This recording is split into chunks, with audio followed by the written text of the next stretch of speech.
इसी प्रकार से महाराज श्री के श्रीमुख से कथा प्रसंगों का निरंतर आनंद लेने के लिए पूज्य श्री के आधिकारिक YouTube चैनल को जरूर सब्सक्राइब करें और बेल आइकन को दबा दें।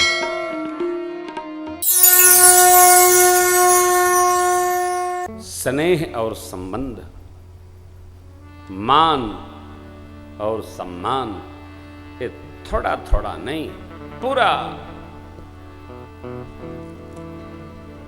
आप जानते हैं रचना बनी और रचना ऐसी बन गई कि कैकेयी अम्बा ने महाराज चक्रवर्ती जी से 2 वचन मांग लिया। कथा पूरा जगत जानता है। अब यहां एक निवेदन है मेरा। हम आपने 2.5 फीट का मंच बनाया, 2.5 फीट पर व्यासपीठ है। हमको यजमान ने, समाज ने, संस्था ने, सब ने 5 फीट ऊपर पधराया है। तो जब हम 5 फीट ऊपर बैठकर भगवान की कथा सुना रहे हैं तो हमारा चित्त, हमारा चरित्र, हमारा जीवन, हमारा विहार इसी 5 फीट की ऊंचाई पर होना चाहिए। 1 फीट नीचे नहीं उतरना चाहिए, नहीं तो जीवन समाप्त हो जाएगा। जिसको जैसी मान्यता है उसमें जीने का अभ्यास होना चाहिए। और ये इसलिए आवश्यक है कि 5 फीट पर बैठा कोई व्यक्ति है तो उसकी साथी, संघाती, मैत्री भी उसी रेंज की होनी चाहिए। कथा में सावधानी रखी गई है। कैकेयी मैया को अभिषेक का संदेश राम जी के किसने सुनाया? तो मंथरा ने, प्रियदासी थी। और राम जी का अभिषेक होगा तो तुम्हारे जीवन में क्या क्या कष्ट आएगा। भरत जी जेल खाने जाएंगे, लक्ष्मण जी नायब हो जाएंगे, आपको सौत की सेवा करनी पड़ेगी। अरे इससे तो जीना है कुआं में गिर के मरना। अरे किसने समझाया? तो दासी ने। यहां सावधानी क्या है? किसको किसकी बात सुननी चाहिए इसका विवेक होना चाहिए। स्वामिनी को सेविका की बात नहीं सुनना। यहां पंक्ति बड़ी मधुर है। को न कुसंगति पाए न साई, रही न नीच मते चतुराई। को न कुसंगति, कौन ऐसा कौन है जो कुसंग पाके नाश को नहीं पाता। ये कथा का मार्गदर्शन है हमारे लिए। किसकी सुननी चाहिए, क्यों सुननी चाहिए, क्यों नहीं सुननी चाहिए, ध्यान रखिएगा। जगत में ऐसे बहुत सारे लोग हैं जो व्यवहार करते हैं, समझाते भी हैं, लेकिन यदि हमारी जीवनचर्या से, स्तर से, भाव से, रेंज से स्वरूप से बहुत नीचे का कोई व्यक्ति हमको कुछ समझा रहा है, बता ही रहा है, सूचना दे रहा है, तो इस व्यवहार में वह अपने स्वार्थ का सर्वप्रथम ध्यान रखेगा। मंथरा को क्या था कि यदि भरत जी युवराज पद पर बैठ जाएंगे तो मैंने भरत जी को पाला पोसा है, मेरा भी तो ओहदा बढ़ जाएगा। मैं राजमाता की दासी हो जाऊंगी, बन ठन कर श्रृंगार करके कैसे आनंदित करूंगी अपने को, और सेविकाओं को बांटती रहूंगी। उसको अपनी पड़ी है। इसलिए सदैव सावधान रहना है, ये कथा कहती है। हमको यह विचार करना कि हमको जो बता रहा है, सुना रहा है, उसका कहीं अपना कोई स्वार्थ तो नहीं है। हर व्यक्ति मानुष तन गुण गान ज्ञान निधाना, प्रभु कहते हैं हित अनहित पशु पक्षी जाना, मानुष तन गुण ज्ञान निधाना। इसको खोना नहीं चाहिए। कोई बहुत जगह मैंने देखा है, बहुत स्थानों पर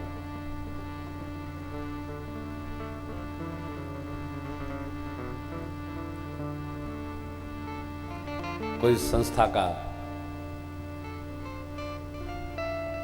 प्रमुख हो, उसके मातहत उससे कुछ बताएं, सूचना प्रसारित करे, सावधान रहना। कई अम्बा नहीं रह पाई। क्यों नहीं रह पाई? देखिए, विकार विचारों में आते हैं, वही व्यवहार में चले जाते हैं।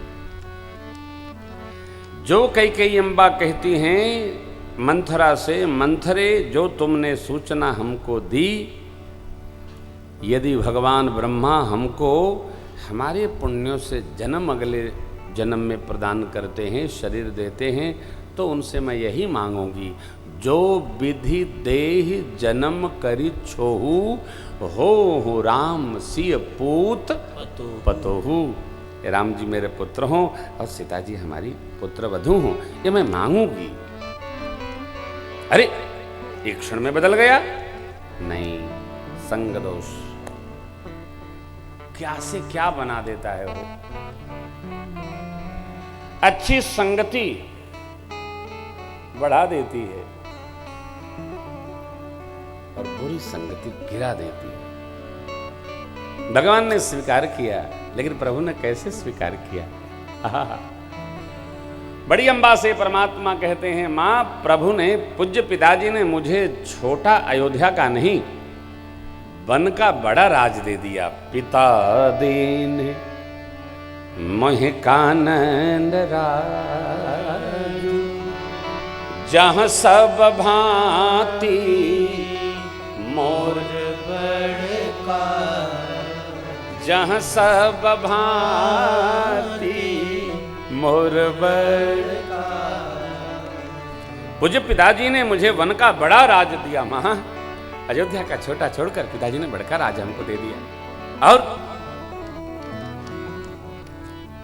कल पूज्य बात गुरुदेव भगवान के श्री चरण में हम और काशी गए थे प्रणाम करने। गुरु जी ने एक बड़ी मधुर बात सुनाई, आपको मैं वो देता हूँ। बैठे बैठे प्रेम जी देखिए ना, एक महापुरुष का कितना अद्भुत चिंतन है। नहीं, पूज्य बात गुरुदेव भगवान का चिंतन उन्होंने किसी महापुरुष को सुनाया। क्या मेरे राम जी कैसा मधुर सोचते हैं।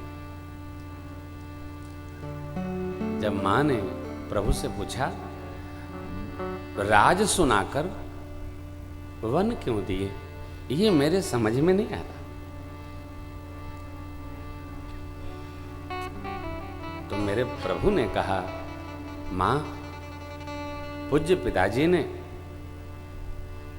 मेरे गौरव का विचार किया। क्या? दो वस्तु प्राप्त हो गई, एक तो वन का राज मिल गए।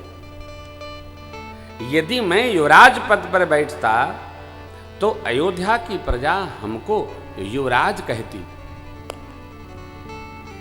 अब मैं जब वन जाने लगूंगा तो अयोध्या की प्रजा हमको क्या कहेगी?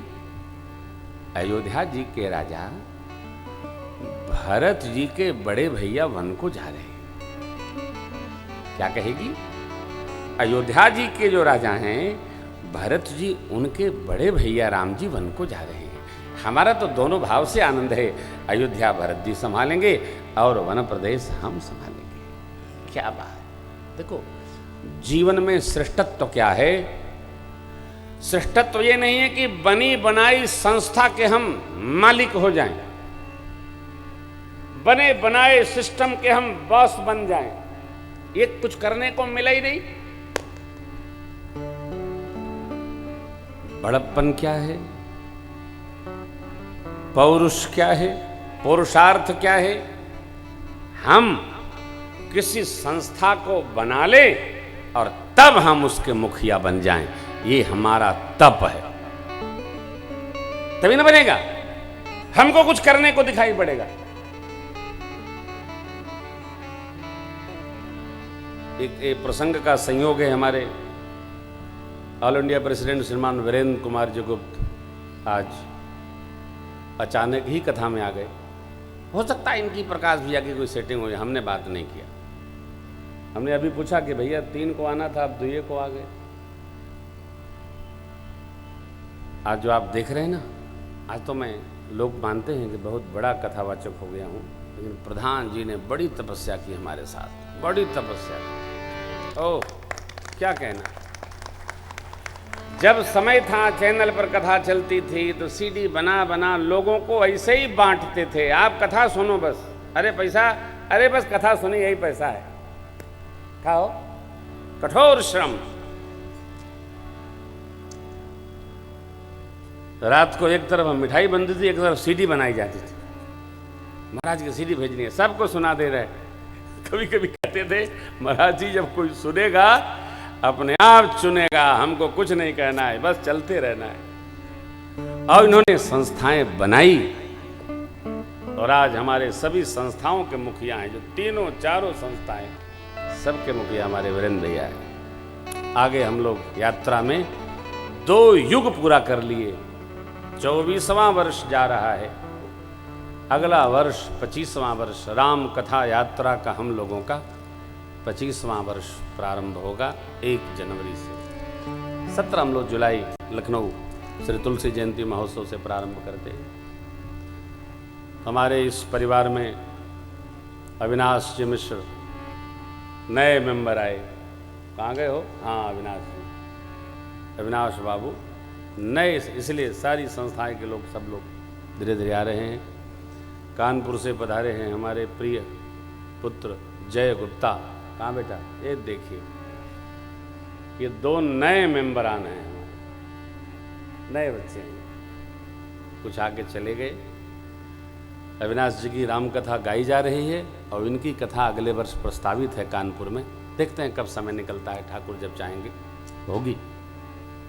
और नए बच्चे मिलते हैं, बड़ी प्रसन्नता होती है, छिटके रहते हैं, कहीं न कहीं निकल के आ जाते हैं। ये 24 वर्ष की यात्रा में कुल 30 लोग तो भेटाए हैं, बहुत भीड़ लेके नहीं चलते। जिसका मैग्नेटिक फील्ड आकर के जुड़ता है वो जुड़ता ही चला जाता है।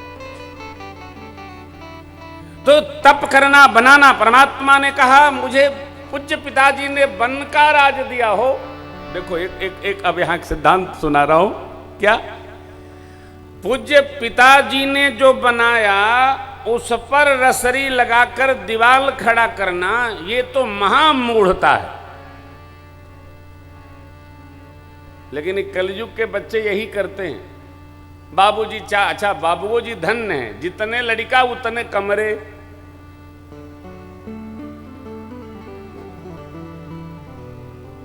और जब बाबूजी अम्मा जी को रहने का होता है तो लड़का बहू, अब पिताजी कमरे तो खाली नहीं करवाएंगे, तो बाबूजी के लिए क्या होता है, वो जहां गैया बनती है वही शेड को घेर दिया जाएगा, बाबूजी वहीं रहेंगे। ये मैंने आंखों से देखा है। आज जो अपने बाबूजी के लिए शेड बनवाता है, उनका बुढ़ापा पीपर के पेड़ के नीचे बीतता है, क्योंकि आपने किसी को शेड दिया तो आपको शेड भी नहीं मिलेगा। आप तो पीपरे की पेड़े तक बिलबिला के चले जाएंगे। पिता में परमात्मा जैसी श्रद्धा रखो, माता में भगवती जैसी श्रद्धा रखो। है कैसा जीवन है? रुग्ण जीवन नहीं।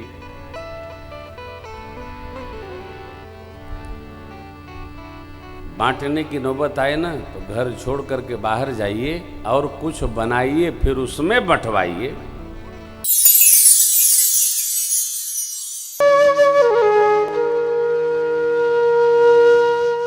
इसी तरह सुनते रहिए, चैनल को सब्सक्राइब करिए, बेल आइकन को दबा दीजिए और पुण्य अर्जन के लिए अपनों में शेयर करिए।